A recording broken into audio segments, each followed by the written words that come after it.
Position ya FCC epesamaka deja na communiqué officiel au basala na Hotel Safari Beach na coordonnateur Nehemi ya kolobake biso en tant que FCC toza prêt kokuta na mokonzi ya mboka me na cadre ya ba mécanisme nyonso ya dialogue oyo ezali wana na accord na biso ya coalition parce que pona biso ba consultation oyo eza nete ko distraire population parce que mboka na mboka ezalaka na mibeko na bango kokamba mboka oya biso mibeko esali ke soki majorité présidentielle na majorité parlementaire eza mutu moko te bayokanaka kofanda toyokana na accord wana tosala coalition bango tosala FCC cash mais na ndenge tozotala ekomi siko makambo mususu ke mokonzi ya mboka azwa bokonzi nyonso ye moko akamba ye moko mais entre temps na façon ya kokamba wana eza pembeni ya mobeko liko iso constitution na biso esali ke na régime o toza na yango so toza na situation wana il faut mokonzi ya mboka kokamba na ye eza nde kotika ba institution mususu mutu na mutu asala musala na ye na bolamu ya population mais yango wana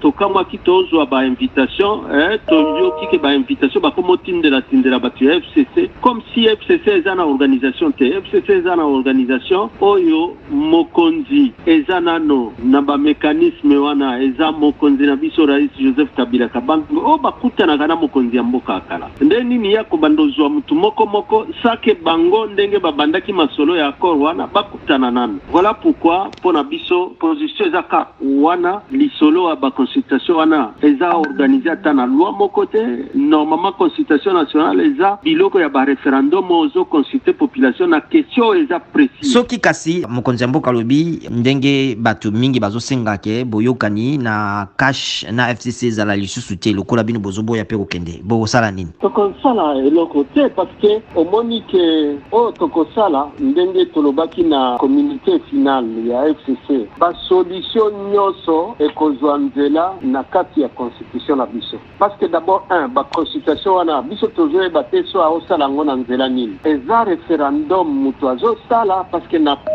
mboka na biso tango balinga bavote loi référendum batu lisusu intoxication ya opposition ezalaki makasi contre loi wana parce que normalement loi référendaire nde organisaka ba consultation nationale pour le bate ba consultation nationale ezalaka organisé na cadre boye na lolenge pe boye mais ba résultat na bango pe ekendaka boye pona question ezalaki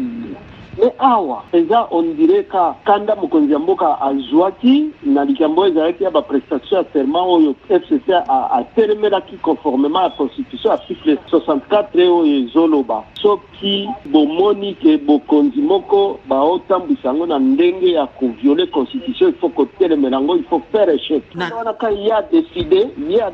sikoyo asala ba consultation sans soubassement est-ce que bati bazoyeba ke ba consultation bazokende wana ezaka communiquer ce qui a des câbles so ya protocole na eka bokonzi ya mboka bengi bino donc oral ça soubassement ta mon côté na constitution ça soubassement ta mon côté ya loi donc FCC tango azoloba etali biso te donc batu bazo comprendre que eza biloko moko eza ta na soubassement mon côté mais dans ce cas là na kawana donc akoko ça parlement akoko ça fait gouvernement ndenge batu musu bazokanisa ndeni ni eloko ezana d'abord na ba pays o ba organiser ba consultation ezalaka pour le simple avis na une question yo ba poser que boye bolobi nini alors il faut oui ou non on consulte la population na ndenge wana oui ou non mais wana il faut corps électoral ezala défini awa yebanité il faut peu de dépouillement ezalana eloko moko boye net bureau même maréchal. Et pourtant, à son époque, tous les gens na dictature, mais il y a bandaka ba masolo ya. En réalité, pe bazulu kabasala liboke mususu asika ya majorité asika. Non, d'abord na yebi ata mon côté oya lobi ke non na kende kuna na longwe parti na ngai parce que conséquences ezanini. So a lobi ka ndengo na te na longwe parti na nga. Donc wana pe mandat ici c'est l'article 110.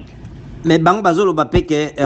FCC eza reconnu juridiquement te na yoki bango bazoloba na FCC eza reconnu te mais ba plateforme na ba parti nde mutu justement dit FCC eza reconnu parce que mobeko etali ba parti politique fonctionnement organisation na fonctionnement ba parti politique eza ya 2004